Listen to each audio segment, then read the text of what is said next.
Please be seated.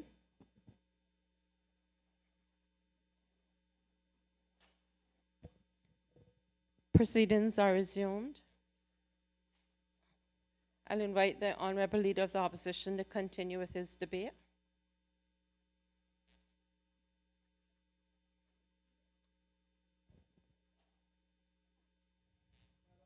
Madam Speaker,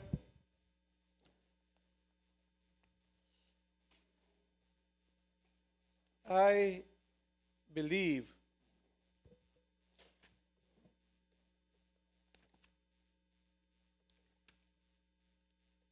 that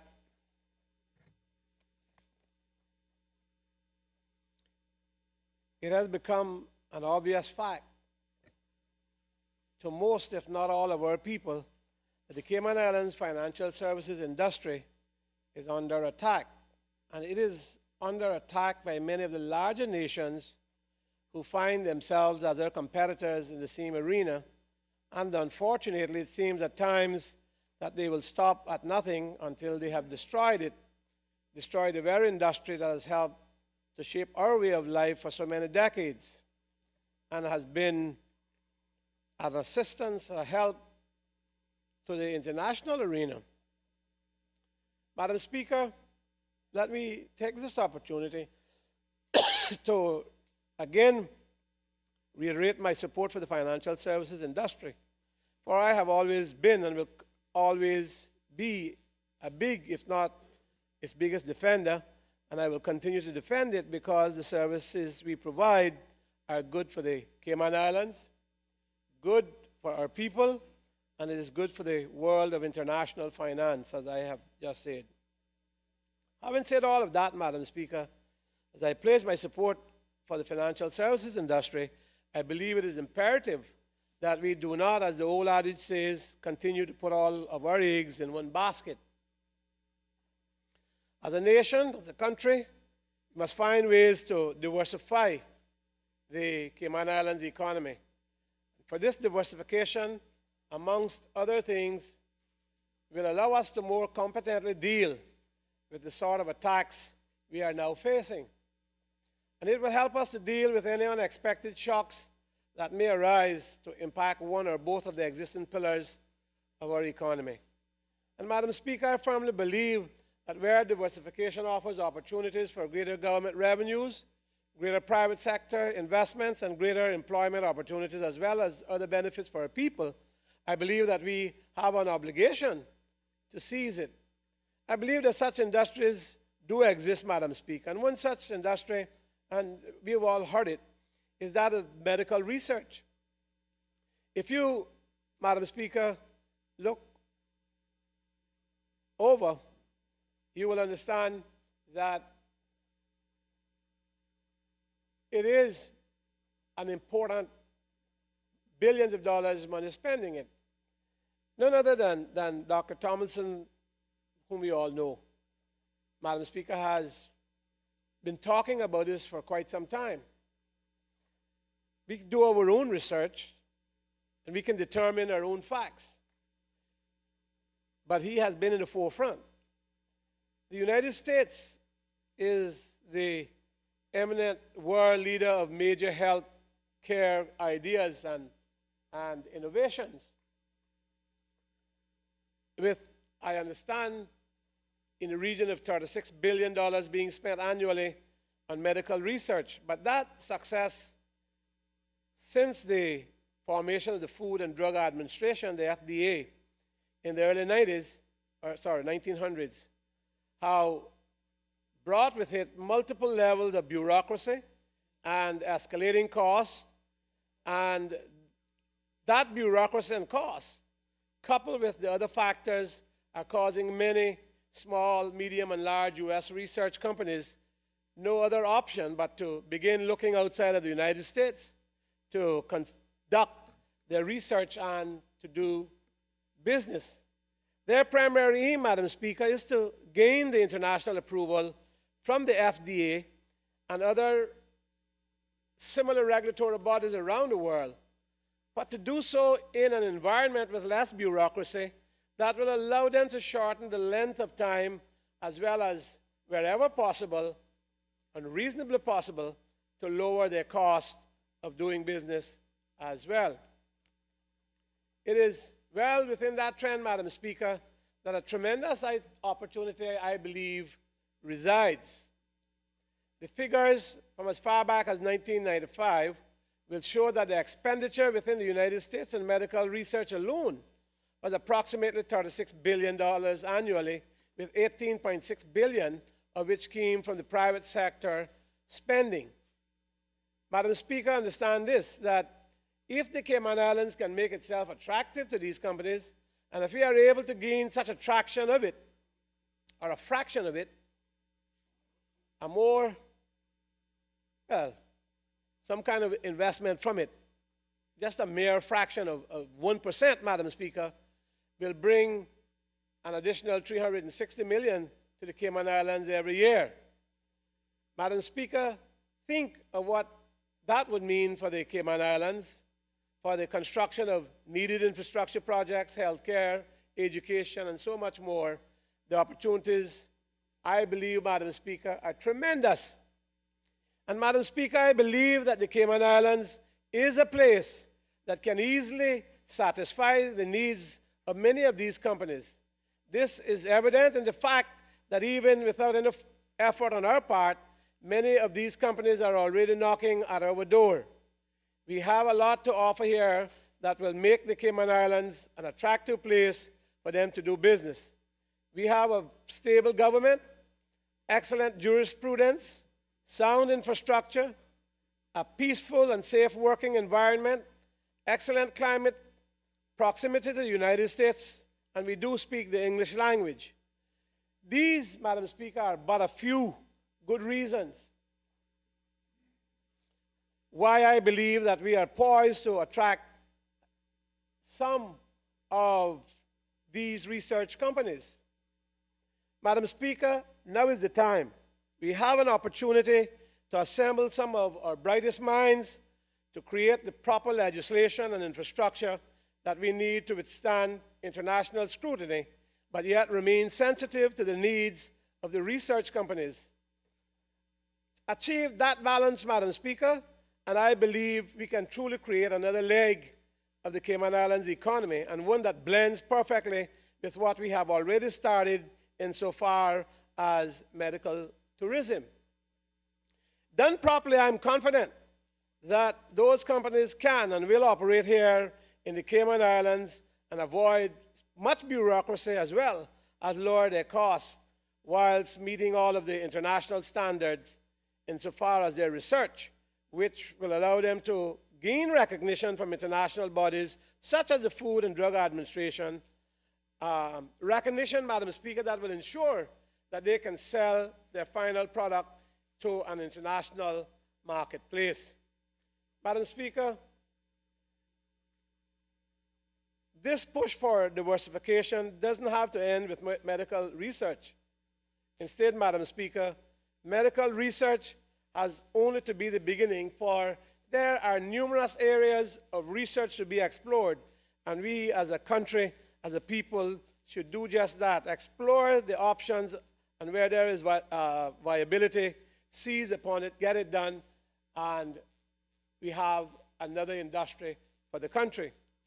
Madam Speaker, Cayman can be a place of excellence in many areas. We have done well in the finance industry, although they seem to be wanting to destroy us on that front. But we do have expertise. We do have capacity to bring these sort of research companies to Cayman. I know the government has heard some of it.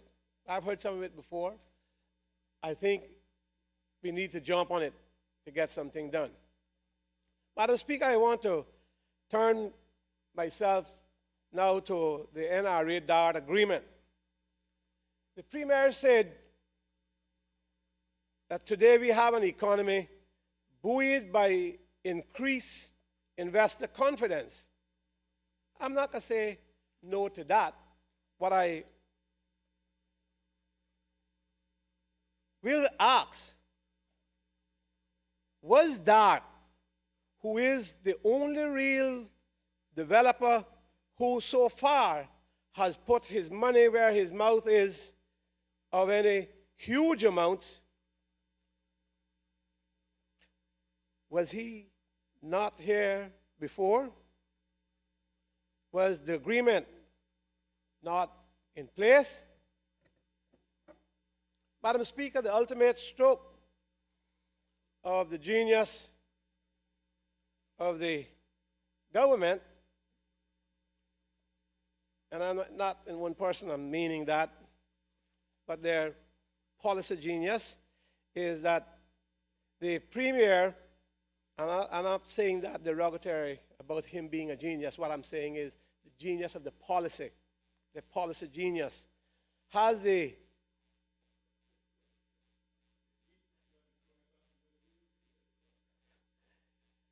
they come to this house and brag about signing the Third Amendment to the NRA DART agreement.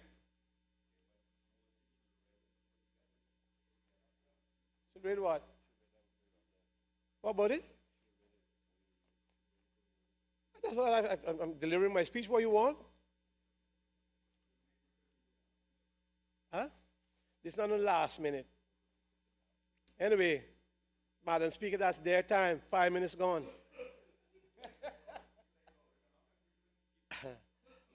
I do have a few questions, though, to pose to them.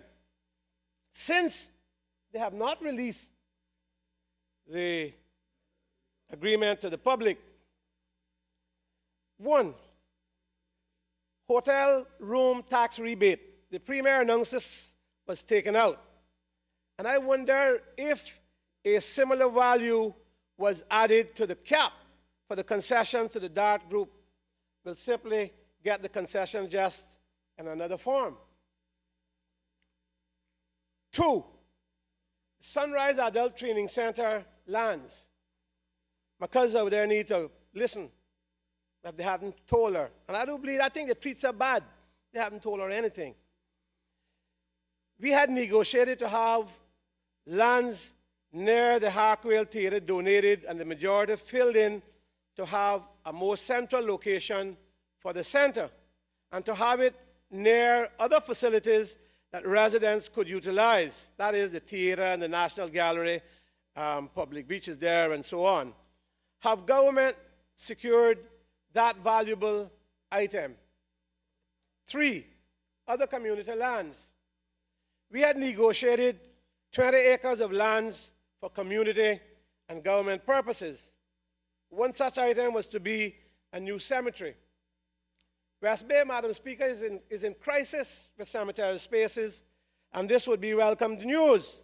Has government secured that valuable item? Madam Speaker, I knew by talking to them, that is, that they would have developed a cemetery on that land for us if they had included it in that agreement.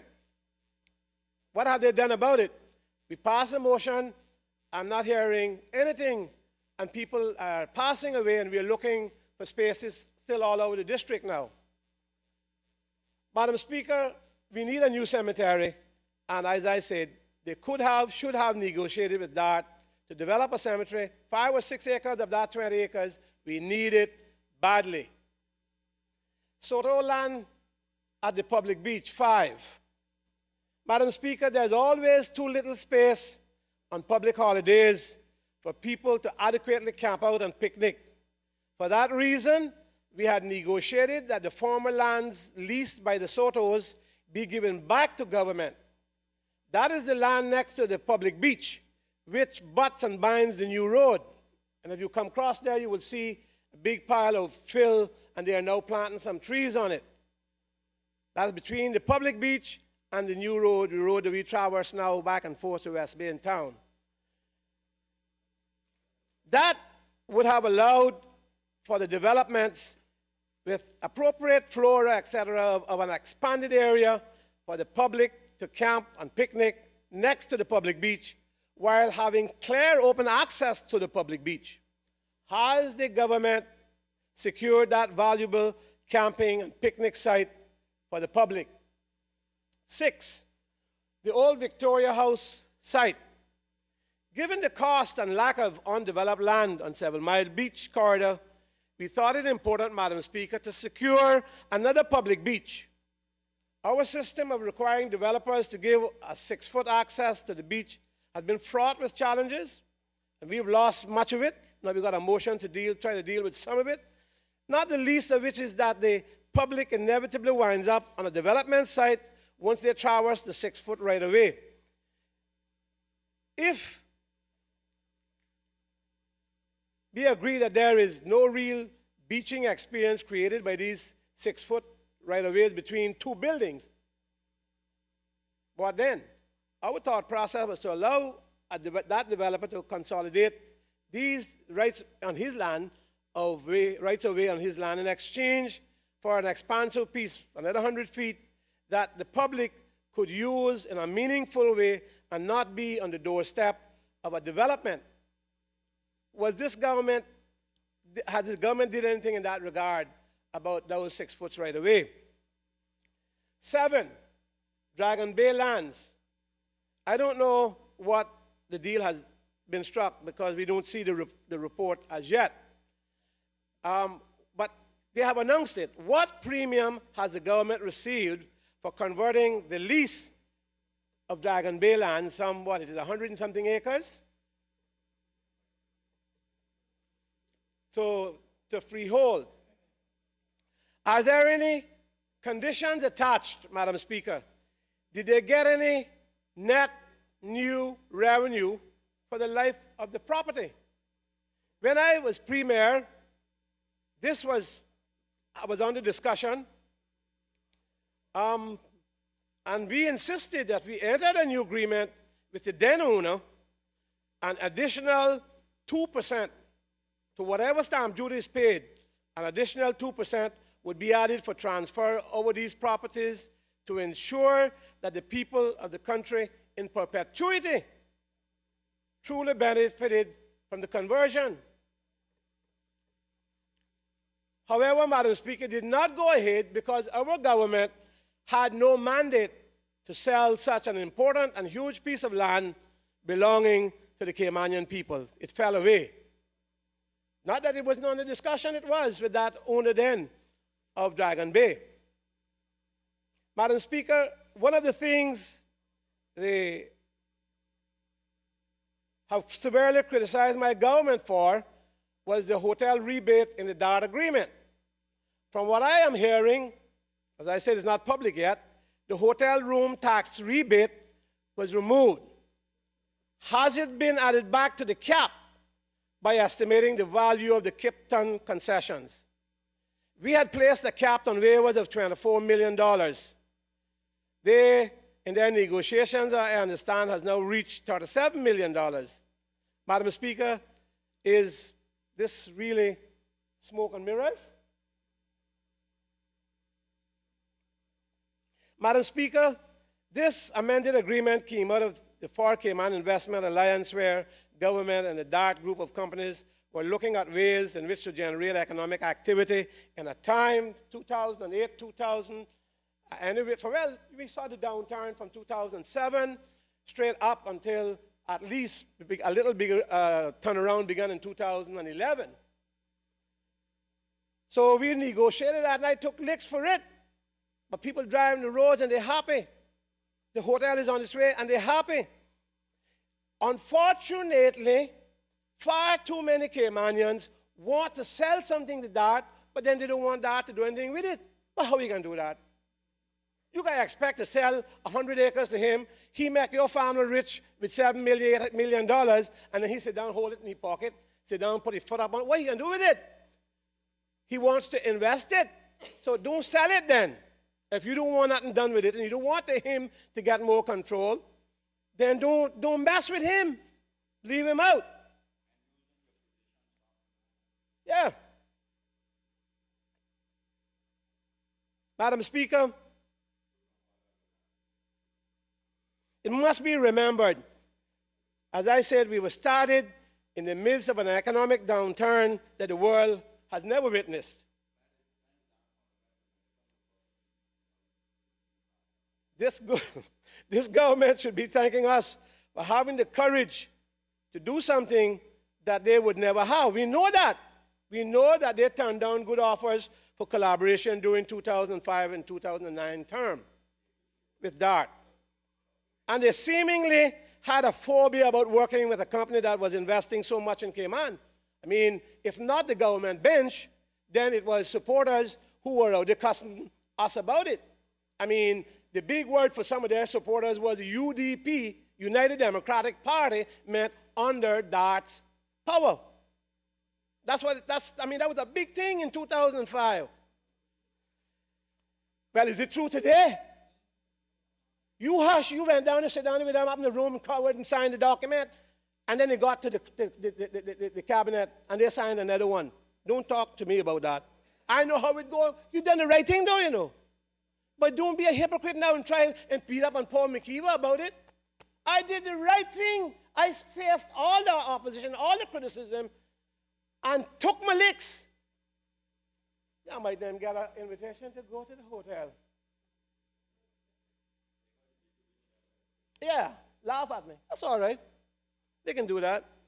I know when something needs to be done, that I have the leadership capacity and capability to move forward, boy, when it needs to be done.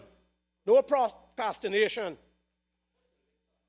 And then wait until what? Wait until the cusp of an election and say that they could only do it because they had to renegotiate. Don't tell me, man. Sit down, you want a road? See the road there? One. If I hadn't, I know that's what he would have done. And if you want that overpass, let's decide it can be done. Because you know you had made up your mind that it had to be done because it was a good thing for the country. And I know that you all know what is good for the country. Yeah, but you don't always follow that kind of line, you know. You don't always follow it. Give credit where credit is due. You signed it. Now, as I said, smoke and mirrors. The road is one of the best pieces of road in Cayman. Now, how about the landfill and the cold water they poured over that? Our attempts to remediate the landfill and create a state-of-the-art waste management facility with separation, recycling, proper lining, and the safe disposal of hazardous material. Madam Speaker, if we do not do something about that dump, it kind of poison in the entire Cayman Islands. Hear what I tell you? That, along with that sewerage system, needs to be upgraded and put throughout this country, that sewerage system. That needs to be done now. That in itself is such a huge dig that it would take probably a higher 600-700 people, Madam Speaker, to do a national sewerage system for this country.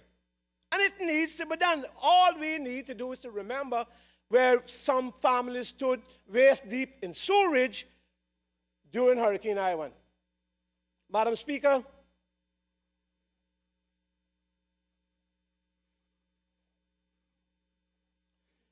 they were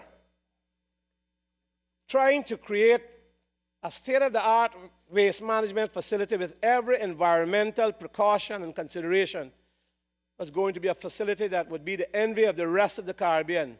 We were drowned out by the misinformation. Now, the Premier stands in this honorable House and speaks of his support for a proper waste management facility and his administration efforts to address the current landfill and the environmental woes associated with it. You can't have it both ways, Premier. You can't. As a famous rapper, Eminem, said in one of his songs, will the real Slim Shady please stand up? Please stand up? Please stand up? In all June 2011, we announced the contents of the investment alliance with DART. At that time, I stated bold, and I quote, investments around the world has been uncertain. The government would not plan to engage in any further long-term borrowing, even for needed projects, including schools and roads. Even now, investors the world over are still exercising caution, waiting and watching before committing to large projects. Therefore, the need for partnerships with the private sector to build national infrastructure, facilities, social and education programs without incurring any debt or obligation to repay at the time, now and in the future, is an essential part of my government's economic growth strategy. End of quote. That was in June 2011. The DART group has contributed very significantly to the economic growth and development of our country. And if we want to tell the truth, were it not for them doing things at this time, we wouldn't have had anything much going for us. Madam Speaker,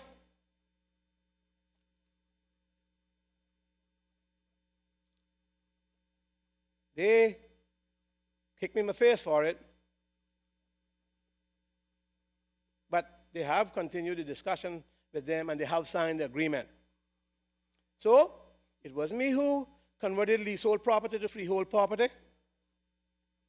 And so, as for the new investors they spoke about, where are they? It can't be the Kipton, it can't be the Beach Bay Development Project, and it can't be the Ironwood. We sat and I changed the law to get him where he's at. If I hadn't changed the law, then nothing could have happened. He would never have been able to buy that property. I came here and I changed the law. You can say what you like, Premier, but that's a fact. I know you got all the time in the world when you get up. You're in a good position to be more and more political. So, no, Bobo, it can't be these developments they're referring to in this budget. Madam Speaker, I have watched carefully as the government has completely, I think, mishandled the single most important environmental and health crisis this country faces, the Georgetown dump, or Mount Trashmore, as we call it. For far too long, we have talked and hired consultant after consultant. The current government has continued that trend and have done nothing. From then, the minister from North Side was the minister. He put out a plan. Nobody wanted it. And we keep going back and forth in this country, and how many years later? We have not got a pop. We're still up there poisoning the environment, poisoning our people, destroying the North Sound with all the leakage into that. We have talked and hired consultant after consultant. In 2005, 2009, under the member for East End, who was then the minister responsible for waste management, Gershman, Brickner, and Bratton were selected as consultants, and the country went through an extensive research exercise which that minister invited the then opposition, which I led to take part in. That was Mr. Ralston England was selected for my part to sit on Mr. McLean's Solid Waste Management Committee. Mr. McLean saw the wisdom in using a bipartisan approach to a very controversial national issue. He also had some of his backbenchers on the committee, and they were at the time Ms. Lucille Somore, Mr. Alfonso Wright, and Mr. Moses Kakernal, now the Deputy Premier. So a comprehensive report was formulated, and my government, after 2009, sought to continue the work, and it was a good report he had started. We did not make as much progress as we would have liked, but at least we did not start over from scratch. We felt it like we could have worked out a proper solution by establishing a proper waste management system with recycling, composting, some form of sensible technology to deal with household waste, and a properly engineered and lined landfill. By 2013, we still had a growing dump in the heart of our commercial and tourism center. Madam Speaker, it would have been bad enough if they had rejected the work that my party had done. That's the level of politics that maybe they would be willing to go into. But this wanton waste, I don't think it's good for the country. I don't see, if they wanted to kick my program, I don't see how they should have kicked the work that their own former colleague had started. The PPM government hired AMEC, I think it is, AMEC, Foster Wheeler, a UK firm, along with KPMG, to be the consultants on yet another review exercise. How many times are we going to review the dump?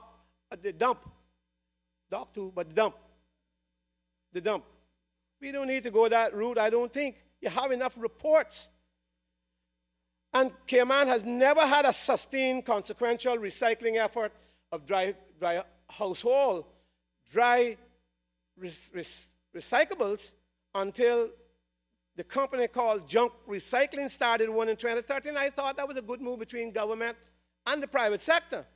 In addition to serving paying clients, they started a public service at 7 supermarkets across Grand Cayman in 2014.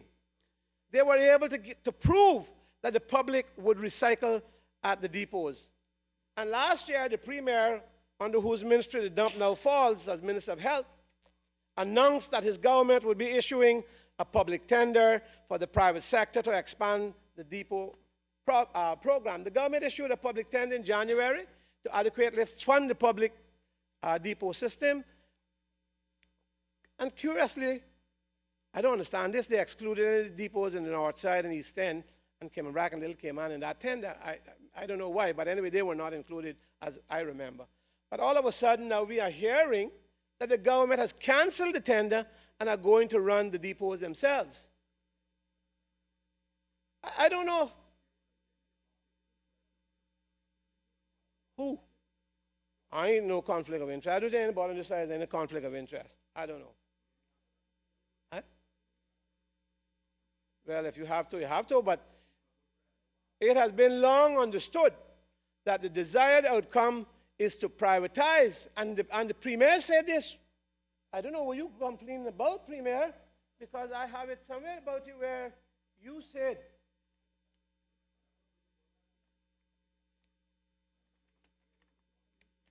Premier, this report said that Premier Alden McLaughlin had earlier made mention of the plan when he addressed the Chamber of Commerce Legislative Luncheon at the end of September. We will not sit and wait for a final strategy document to advise us on what everyone already knows. The solution must include plans for more recycling and composting.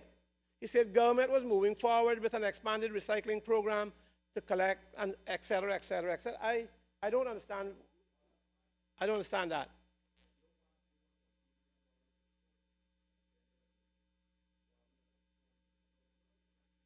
Well, how much is government going to spend now then?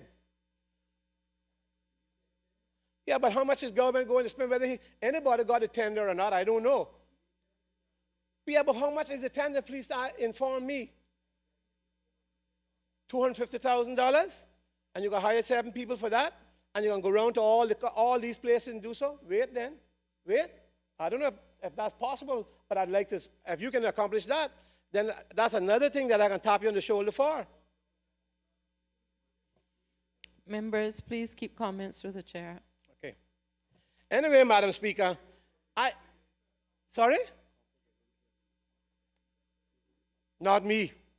No. Your law degree don't go that far, Bobo.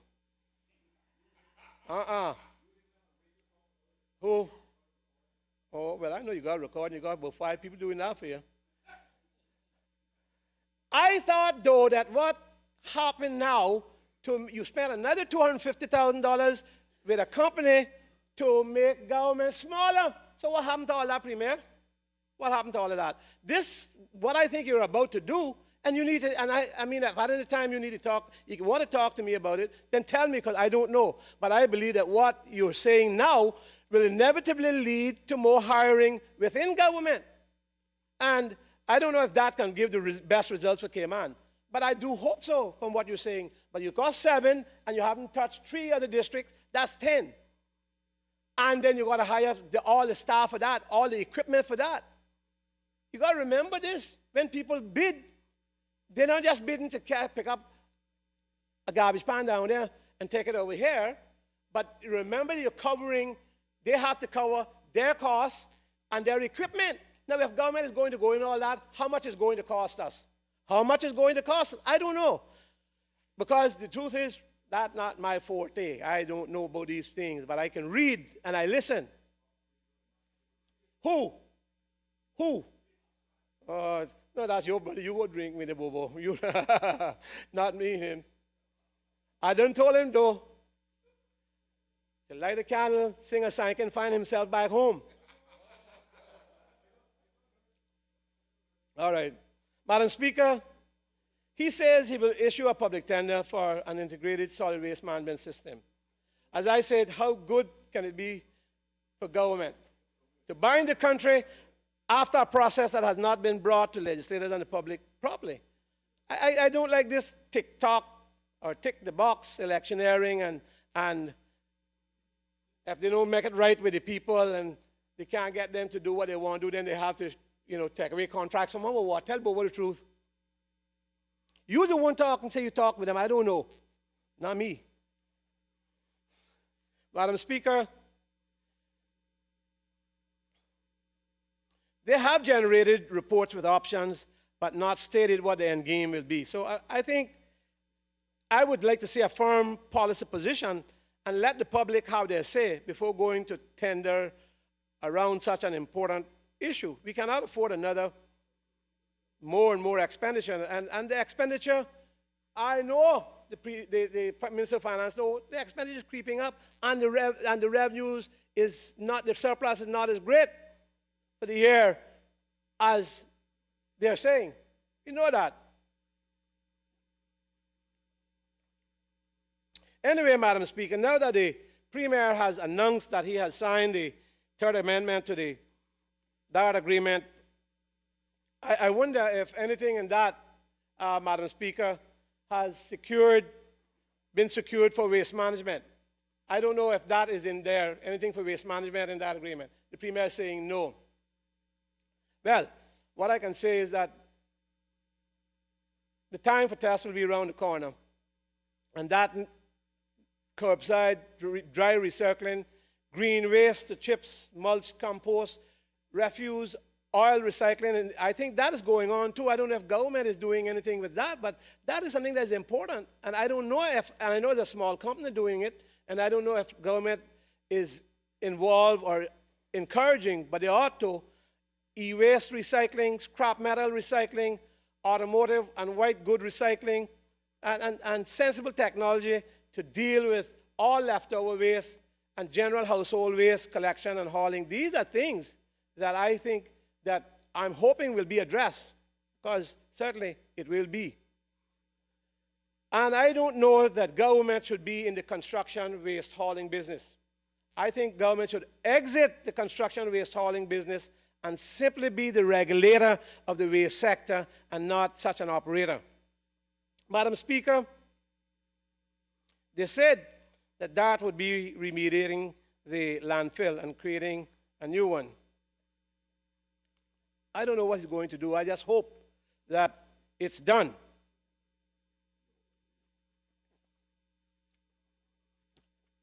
Madam Speaker,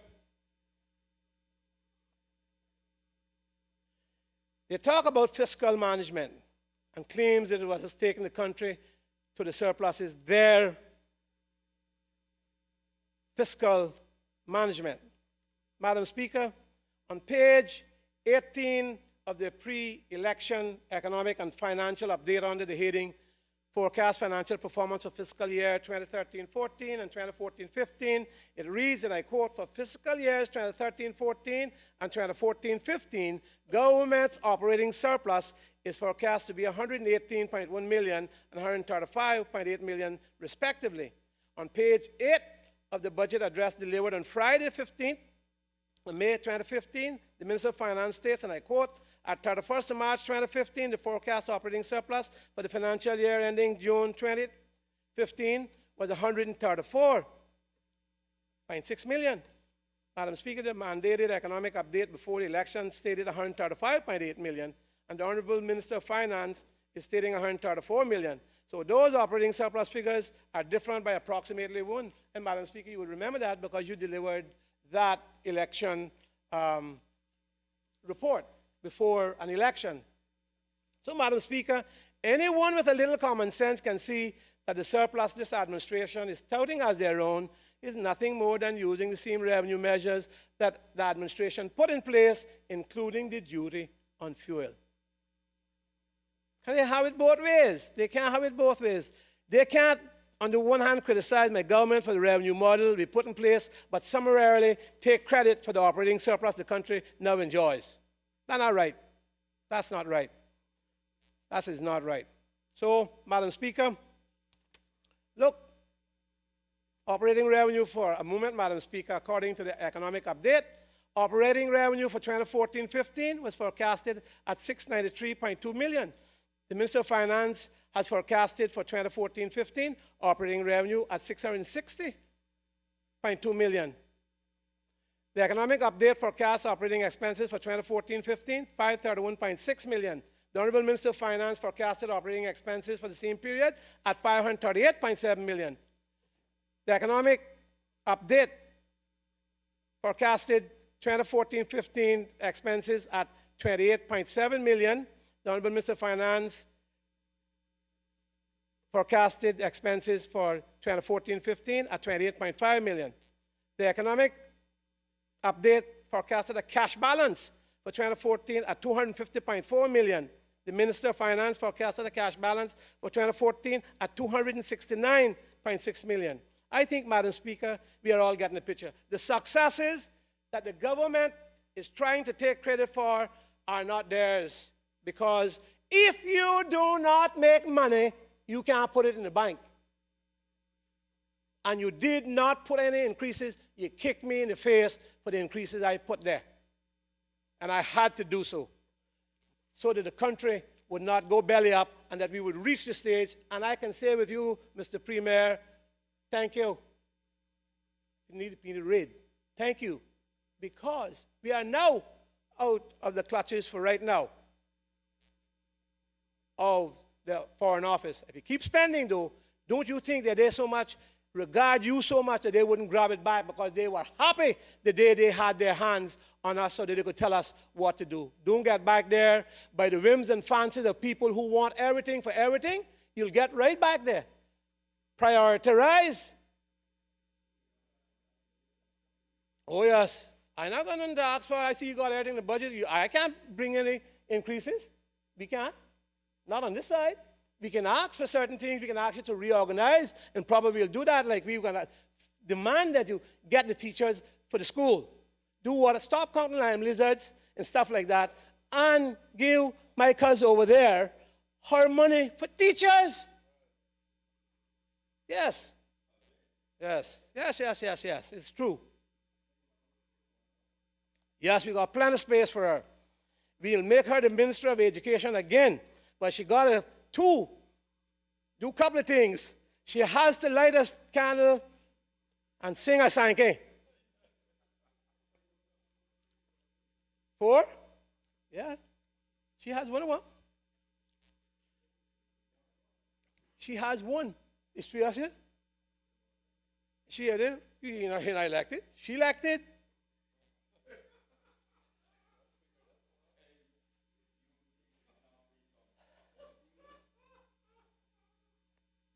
Madam Speaker,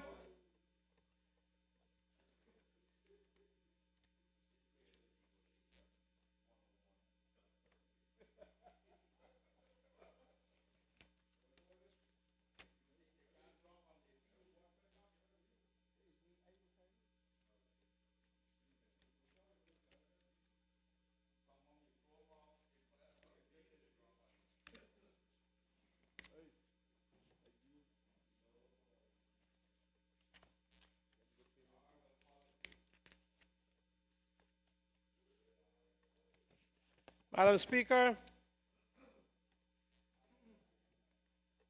I am forced to ask about time, Madam Speaker. Leader of the opposition, if we go in accordance to no member may speak more than 2 hours, you will conclude at 4:40. I was looking at the hour of interruption and Standing Order 10-2, which gives the chair a discretion to allow you to go on for a short period if you're going to conclude shortly. If that's not the case, then I'll have to move to the operation of Standing Order 10-2. So if I could have an indication from you, sir. So can I have an indication of what you will allow me to do at 4:40? At 4:40, that takes up your 2 Talk about hours. how much time you took? Sorry, Madam Speaker. That's your first member from Cayman Black. Want to throw some aggravation into the ring here. Well, if we keep going, sir, they'll make better use of the time. 4:40 will be 2 hours, and the chair can exercise a very brief discussion. If you're going beyond 4:40, I have to call for suspension of 10:2. I would much rather call for adjournment, but I'm Probably at at 2. the wish of the 4:40. House. All right, Madam Chair. Thank you very much, Madam Speaker.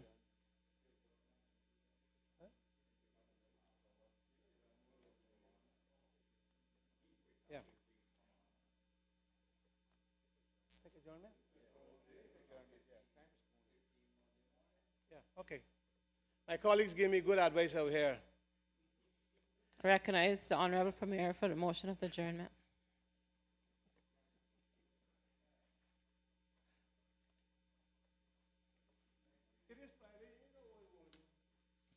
Thank you, Madam Speaker. They're taking advantage of me now, but that's all right. Everybody in such a good mood. That's all right.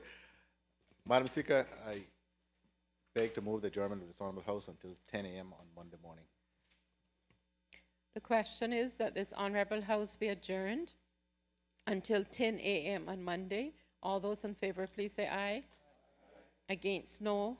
The ayes have it. Accordingly, the House now stands adjourned until 10 a.m. Monday morning. Bernie, I'm going to give you some stuff here, okay? Huh? Yeah, it's easy reading.